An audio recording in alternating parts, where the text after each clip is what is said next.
how do you, what's your technique in overcoming these challenges? Do you use principles from Think and Grow Rich, or do you have your own one that you've synthesized, or there? I'm at a point now where I'm calibrated a lot better mentally, whereas I'm 36 years old, where I feel like even a few years ago, I wasn't very strongly calibrated, and it just enables you to not think great about different situations, and maybe even not act great in different situations when you're faced with those challenges. And what I would do in that situation was pick up the phone with people that I would trust, and I would say, what do you think about this?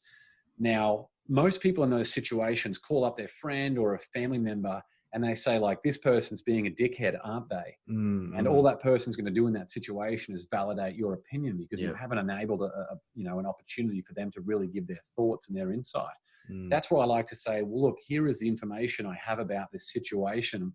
What do you think? I haven't offered my own opinion. I haven't offered what I think is the way forward.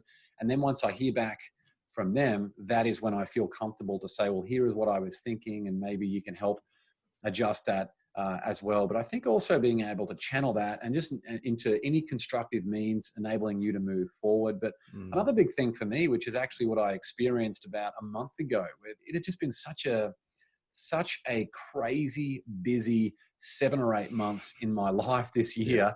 I've done so much travel and all the things that I had mentioned earlier, that just taking a week to really just enjoy life again, where I would go paddleboard or surfing, or even just, like go and play tennis, or just watch a movie or something without really putting too much pressure on myself, just to go and enjoy life. And also going and just being around the right kind of people. I think if you can go and attend an event to go and get a bit of a jolt of inspiration, which is actually, that's the most recent topic that I did for my podcast and newsletter as well. I spoke about you've got to show up to blow up, by just getting out of your comfort zone to give you that jolt of inspiration, which you can get from either attending events, speaking at events, or hosting events. Anyone can do that. There's hundreds of events happening each week, and it's just a great way to get outside of your own head. Whereas most people, when they're faced by a challenge, their instinct is to run harder on that treadmill.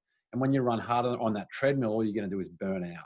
So I think either stop and take a deep breath and enjoy life, or go and get counsel from friends, or just as you get older and get around the right people, you can start to calibrate your own mind a bit better, where you can take appropriate action without worrying about the emotions or even acting on the emotions. You might still feel them, but you won't act on them.